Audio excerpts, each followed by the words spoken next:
Менә 20 көнне килгән монда кич белән. Менә бүген 19 көн.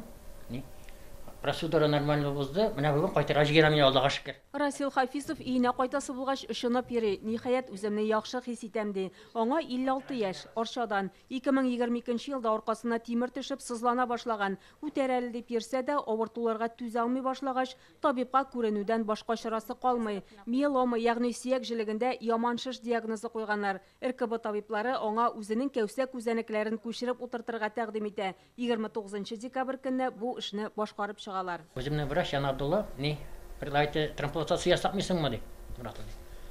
Ул әйтә, нәрсә була? Аңа күрсәтте дә, мәйтәм барам, ясатам дидем мин, каршы килмәдем сразу.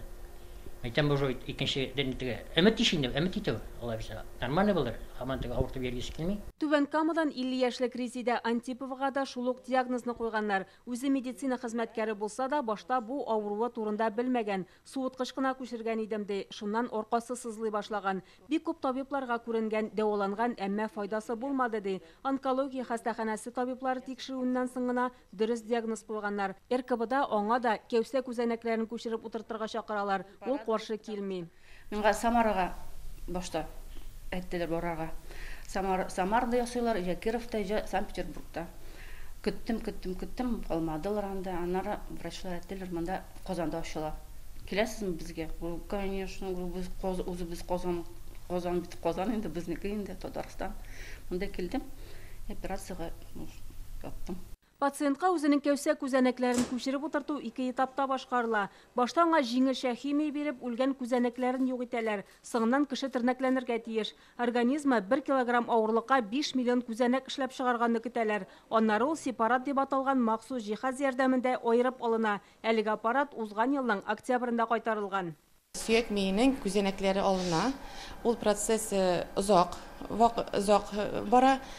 5-6 сәгать içinde аның каны перерабатываться ителә и аппарат, сепаратор дип атала инде ул үзенә кирәкле шушы без әйткән клеткаларны җыя. Шуннан соң ул күзәнәкләр сакланалар. Алар бик түбән температурада сыек азот эчендә сакланалар. 4-5 айдан авыруына операциягә чакыралар.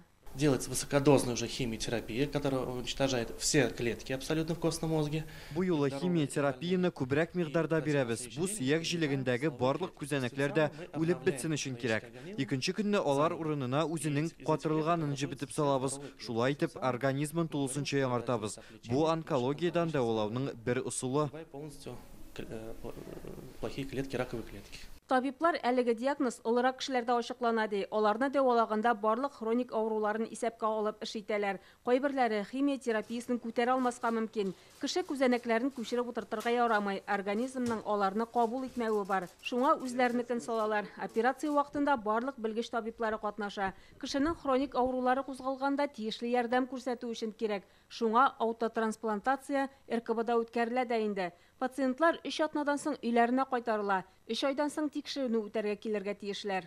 Республикада миелома диагнозы куелган 500-дан артык кеше исәпләнә. Быел кәүсә күзәнәкләрен 10 кешегә күчереп утыртырга планлаштыралар. Шулпан Касыймова, Наил Абдуллин, Яңа гасыр каналы.